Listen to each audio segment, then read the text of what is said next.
I am Bhumi, founder and CEO at Interimarket. Our platform is an end-to-end solution for total contingent workforces for businesses.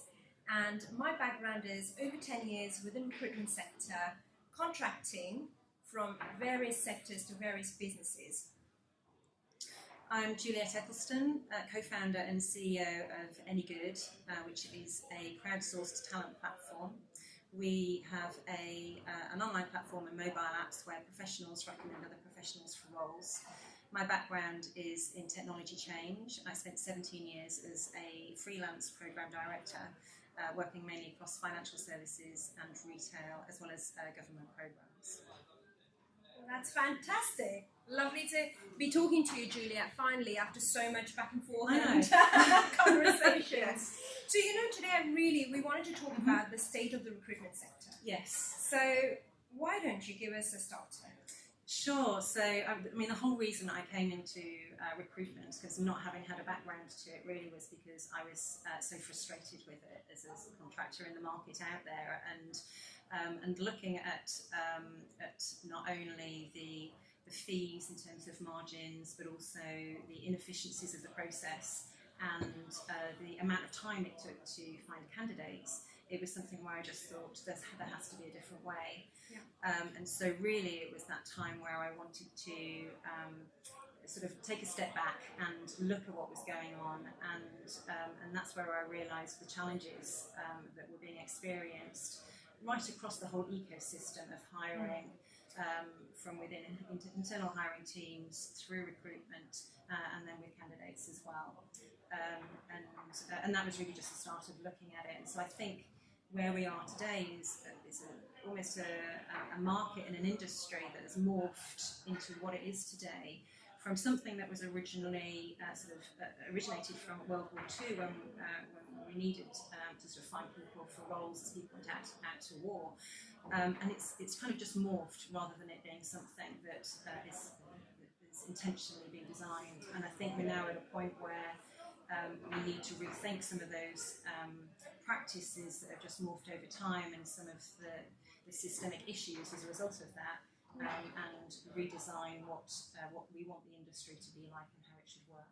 Absolutely, and I completely agree. So I, as a contractor, have always felt for over 10 years now that contractors are subjected to become commoditized. Yes. Whether it's through several parties of agencies, and agencies I know will refuse this, and there are some really, really brilliant agents out Absolutely. there, who I've worked with personally and I love to bits, but majority will treat you as a commodity. If they find a better day rate for you, or if they find a better commission, that's it. You are not a priority for them. Yeah. And that is one of the reasons why I entered into this tech as well, because I was like, hang on a minute, we're actually not a commodity. Yes. We're people with emotions and feelings and and expertise that, if we could connect directly with the hiring teams and the businesses, not only are we benefiting them from a cost and productivity perspective, but also the industry generally. Yes. Because I think, like you said, this industry and this sector, especially for contractors, has morphed into something. And when LinkedIn came in 15 years ago, and what they've done in the last 10 years with the permies, is, you can actually do these things directly if you have the right technology. Yes. And that's where I think I get my inspiration for Interimarket as well. Yes. Yeah. I'm very keen to also listen, because I know you've done a lot of research into this area about recruiters and agencies. Yes. So tell me more about that. Yeah, so we were very keen. Obviously when you have your own platform, and I see an awful lot of research that comes out. There was some research that came out at the same time we did our research that wasn't independent, that came out with research that shows something completely opposite to what we came out with. But that was because it wasn't independent, and that was really, I really wanted to find out, not to just get some research that shows our platform is the solution. I actually wanted to find out what is really going on. What is it about this industry that people don't trust? And we also asked people, do you trust the recruitment industry and recruitment agents? And if not, then why not? What is it that's the biggest issue? And we found specifically that less than 5% of people trust recruitment agents to find candidates for roles, and so it's an incredibly shocking. It's that an incredibly low amount, and the biggest issue being honesty. And I don't believe that that's necessarily an accurate representation of the market in terms of I don't think that's how people are actually performing in the market, but that's the level of trust that people have. Yeah. And so although there's lots of conversations on LinkedIn around can you trust recruiters, you can't trust recruiters, and all of this kind of thing, I think really there's an awful lot of noise out there, and I wanted to get through the noise, ask people, what do you trust recruitment agents or don't you trust recruitment agents? Do you trust AI to find great candidates? And the majority of people don't want AI or algorithms to be the only thing that finds people. There needs to be an element of human touch in there. And so all of these questions that are kind of out there that are platform agnostic, or you're just asking professionals who are candidates and who are hiring managers, what does everybody think? And then we can take it on. If we don't really know what it is, we can't take it on as a challenge. Absolutely. And so that's why we commissioned independent research. And as a result of that, it's interesting actually that the recruitment industry itself hasn't really wanted to take on the conversation openly, but I've had a lot of people contacting me personally to say this is my experience, but I can't share it openly because of the nature of the risk that involves. So for candidates, they feel as if they may have a challenge with recruitment in the future if they need to rely on an agency. Recruiters as well have given me information in terms of practices that they've been amongst that they've not been comfortable with. But obviously it's their peers, and so they don't want to share either. So there's sort of a whole conversation that I felt was ready to be had, and that's why I kind of wanted to take the debate further and I'm not one that can let it lie really. If I think there's something that could be done and a new ecosystem and way of working, then let's move towards it. I'd certainly rather be in an industry where it was 90% trust. Absolutely. Absolutely. And I think this is exactly what we echo as well from a contracting and interim perspective.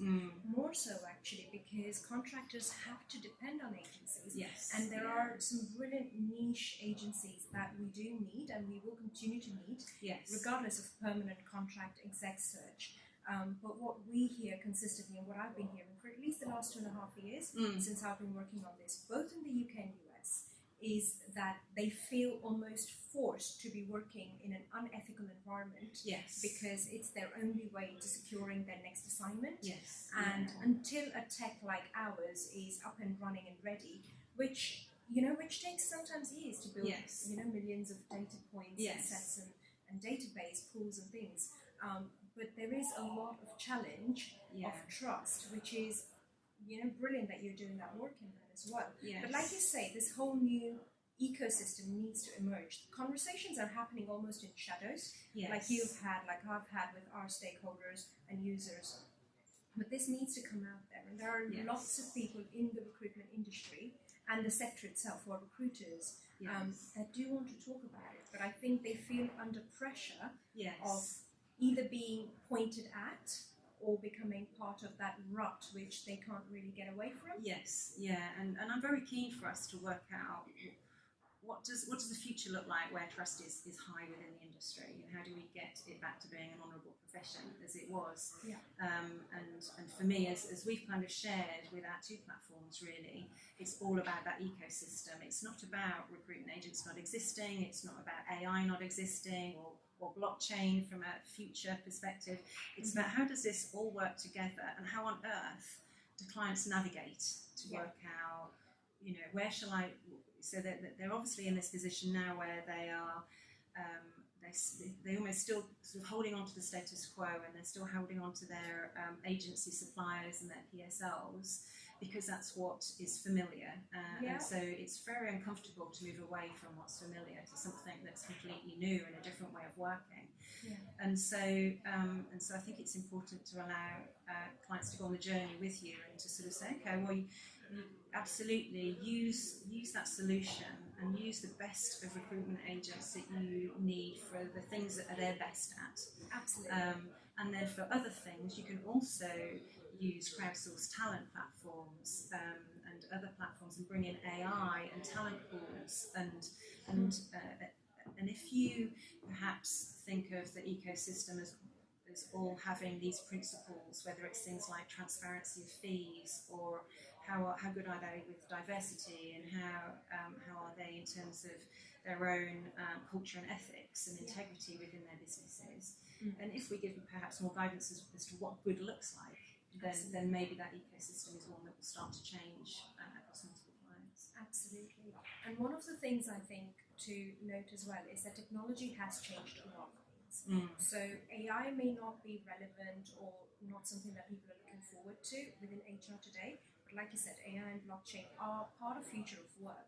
Now, I'm very concerned with everything going on in the future of work today, because there are too many players coming at it from different angles, not solving the heart of the problem. Yes. They're all pitching in, wanting to become part of this huge segment and sector, which understandably is profitable, etc.